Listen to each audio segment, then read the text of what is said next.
Querida comunidad, queridos amigos de esta comunidad, porque es una alegría muy grande ver esta familia reunida en torno a esta comunidad de dominicas, porque supone vuestra presencia, nuestra presencia en este lugar, supone una conciencia del don que tenemos, supone un espíritu agradecido, supone que nos damos cuenta que aquí existe un misterio de la comunión de los santos, de los vasos comunicantes, y que lo que ocurre en la vocación de estas mujeres tiene muchísimo que ver con lo que ocurre en nuestra vida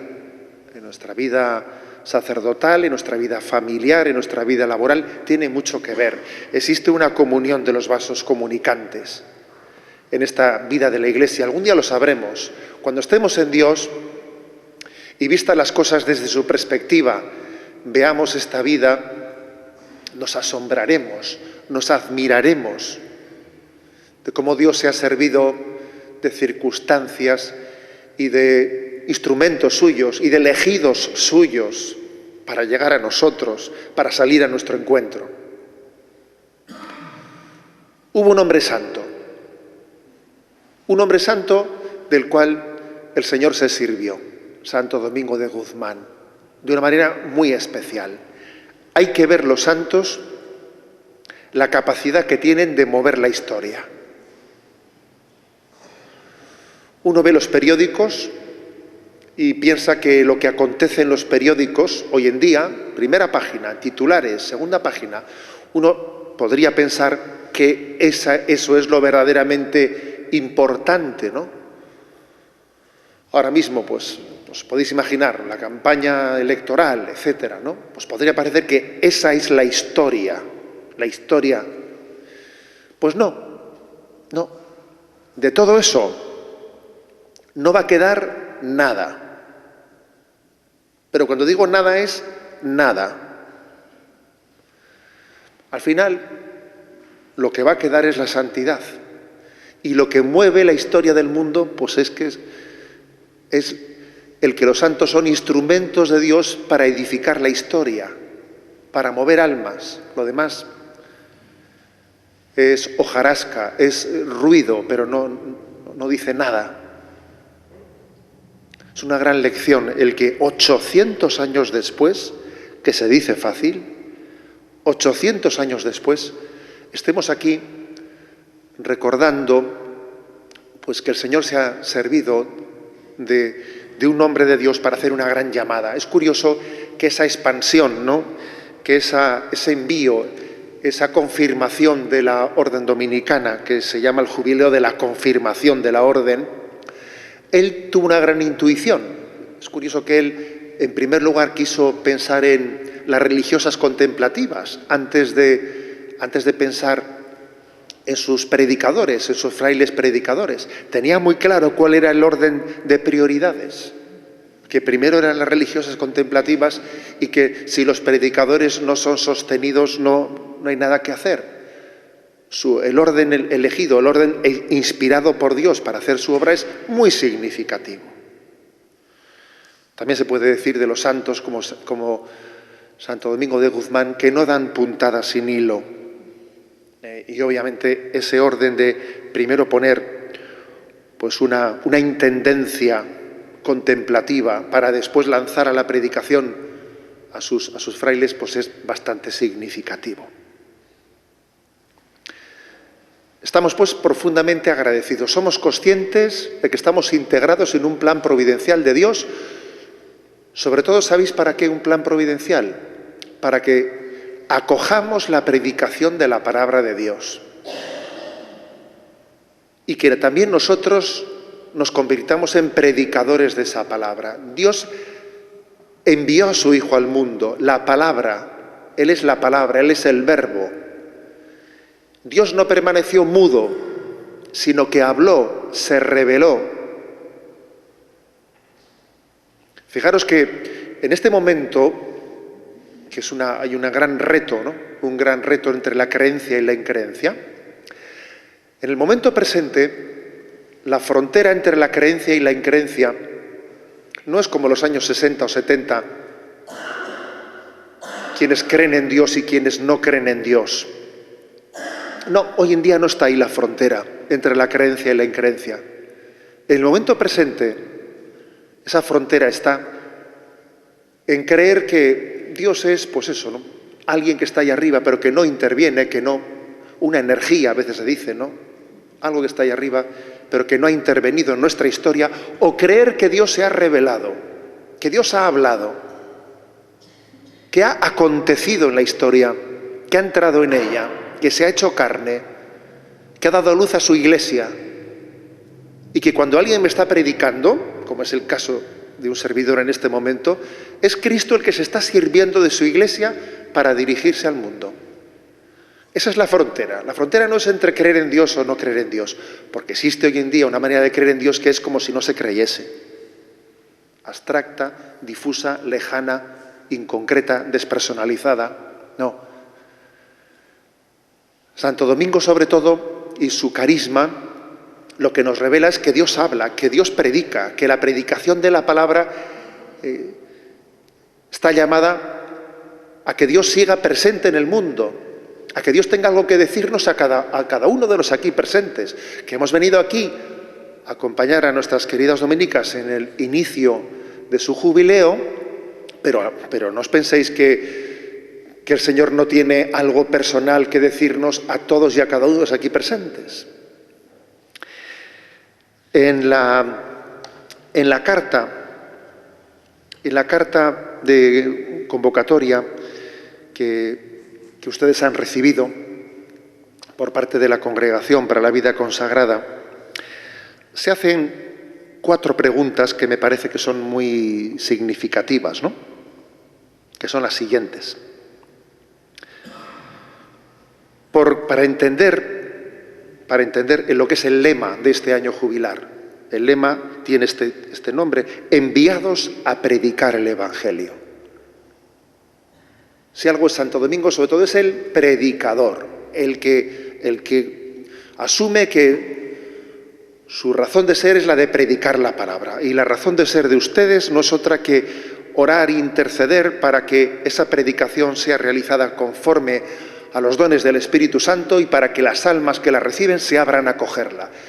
La predicación del Evangelio. Pues bien, las 4 preguntas que en esa carta de convocatoria de este jubileo, desde la Congregación de la Vida Religiosa nos someten a consideración, son las siguientes. ¿Por quién somos enviados? ¿A quién somos enviados? ¿Con quién somos enviados? ¿Y qué llevamos nosotros al ser enviados?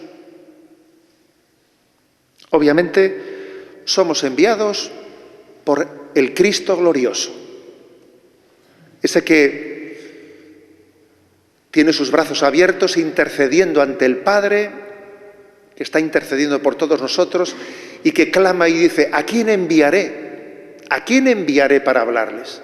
Él es el que nos envía. Él es el que envía a su iglesia y sigue sacando de donde parece que no los hay, pues instrumentos suyos para predicar la palabra. Y es verdad que estamos débiles y que la iglesia en este momento pues vive una debilidad.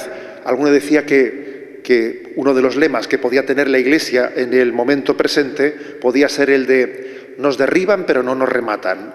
Sería un buen lema para la vida de la iglesia en el momento presente. Nos derriban pero no nos rematan, tranquilos. Pues sí, es cierto.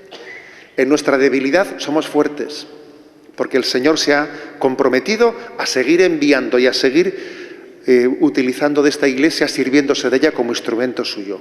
¿A quién somos enviados? A un mundo que ciertamente está dividido, yo creo que en 2 categorías. No buenos y malos, no. Un mundo que está dividido entre los que necesitan de Dios por sus heridas y por su debilidad y lo saben, y los que necesitan de Dios y no lo saben. Esa es la división del mundo.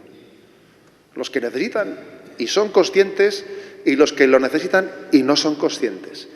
Y obviamente predicar a los segundos es más complicado, pero no tienen menos necesidad que los primeros, sino todavía más, porque lo suyo es una especie de anorexia espiritual, en el sentido que no perciben la realidad y no perciben su propio estado tan débil, piensan que están sobrados y sin embargo están más débiles que nadie. Bueno, pues predicamos a tiempo y a destiempo. Predicamos a veces en unos ambientes en los que se acoge con gustosísimamente y agradecidísimamente la palabra y en otros lugares se predica sabiendo que lo que estás diciendo pues va a ser criticado, va a ser duramente enjuiciado, pero ay de mí si no predicare. ¿Con quién somos enviados? Pues es que esto es muy importante entenderlo. Un envío como este no lo puede hacer nadie a título personal, no lo puede hacer nadie por libre. Es la Iglesia entera la que ejerce esta predicación. Por eso estamos aquí hablando de predicación junto a unas monjas contemplativas. Si no, ¿qué razón de ser tiene? Es que si alguien piensa, ingenuo de él, que el ministerio de la predicación sale de él o que le tiene a él como único protagonista, ¿a dónde va? No es consciente que es sostenido, no es consciente de la oración, del sacrificio que está detrás de esa predicación. Vive la ceguera. ¿Con quién? Por lo tanto, con tantísimas almas, con tantísimos enfermos que ahora mismo están en los hospitales y que están unidos místicamente a la predicación de la Iglesia. ¿Y qué es lo que llevamos entre manos? Pues llevamos entre manos un tesoro. Llevamos entre manos el depósito de la revelación. Nosotros no somos quienes para predicar otra cosa. Nosotros seríamos unos traidores, estaríamos profanando nuestra predicación si pretendiésemos añadir o quitar. Predicamos el depósito de la revelación, sabiendo distinguir muy bien lo que son nuestras opiniones personales, lo que son nuestras sensibilidades de lo que es la palabra de Dios predicada. Esa revelación que está tan hermosamente recogida en el Catecismo de la Iglesia Católica. Una joya, jamás la Iglesia ha tenido una formulación tan elaborada del compendio de la fe católica. Santo Domingo de Guzmán hubiese querido tener un catecismo tan bien expresado y él, pues obviamente con medios mucho más rudimentarios, predicó con fidelidad el mismo depósito de la fe, pero que nosotros tenemos en este momento, lo tenemos tan desarrollado. Es un milagro, fijaros bien, es un milagro que en este tiempo de tanto relativismo, de tanta desorientación, en la que el mundo deja de creer en la verdad y cada uno se hace una verdad a su medida, que en este momento la Iglesia haya sido capaz de dar a luz, pues en el año 92, si no me equivoco, el actual catecismo de la Iglesia Católica, eso es un auténtico milagro, es una prueba de que la Iglesia está sostenida por el Espíritu Santo. Eso es lo que predicamos. En definitiva, hermanos, creo que es un año jubilar para dar gracias. Que esta obra es de Cristo, la obra de la predicación en la Iglesia es de Cristo, que Él nos ha elegido y el Evangelio de hoy dice que nos dará el 100 por uno, a los que estamos emprendidos, a los que nos hemos metido en esta obra de la evangelización, a los que hemos renunciado a algo por Él. Os daré el 100 por uno. La verdad es que el mayor 100 por uno es servir a este Señor. No hay mayor 100 por uno que eso. ¿Cuál es el mayor 100 por uno? Tener un Señor como ese. Tener un Señor como Jesucristo. Tener la vida orientada hacia Él. Tener un sentido en la vida. Porque os voy a decir que la mayor pobreza hoy en día es la falta de sentido. El no saber para qué vive uno ni a quién sirve. Ni a quién sirve, ¿no? Decía alguien así con un lenguaje castizo, que lo más duro es no saber para quién vendimiamos.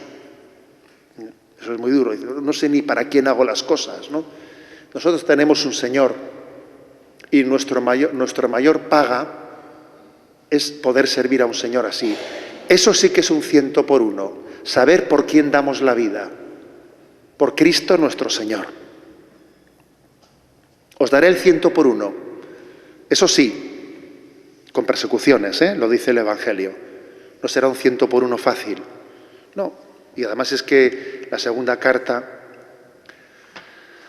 a los Corintios que hemos proclamado nos hace entender qué es eso de con persecuciones, porque dice con mucha, también, pues yo diría que con imágenes muy intuitivas, dice: somos los impostores que dicen la verdad, los moribundos que están vivos, los sentenciados nunca ajusticiados, los afligidos siempre alegres, los pobres que enriquecen a muchos, los necesitados que lo poseen todo. Es decir, que somos unos privilegiados, pero vivimos en medio de incomprensiones y de persecuciones y en medio de contradicciones continuas, pero lo asumimos.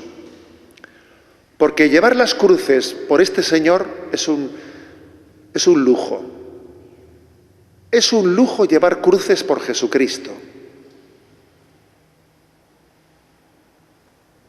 Que así lo entendamos, que así lo comprendamos con el sentido de la fe. Las cruces que yo llevo en esta vida, y las llevo por Jesucristo, y las llevo con Él, y se las ofrezco a Él, son un lujo vividas en la fe, y sin Él son un peso insufrible.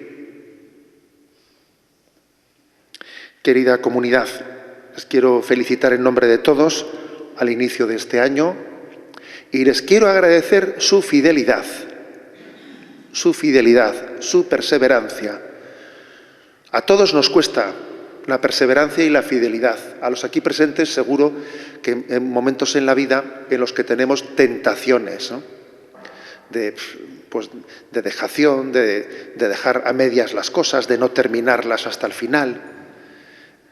Para nosotros ustedes son un estímulo de fidelidad, un estímulo, un recordatorio para poder responder a los momentos de la prueba y de la tentación. Les prometemos una oración intensa, que además es de bien nacidos el ser agradecidos, y queremos ser agradecidos con ustedes por su entrega, por su compromiso en favor de la obra de la evangelización de la Iglesia.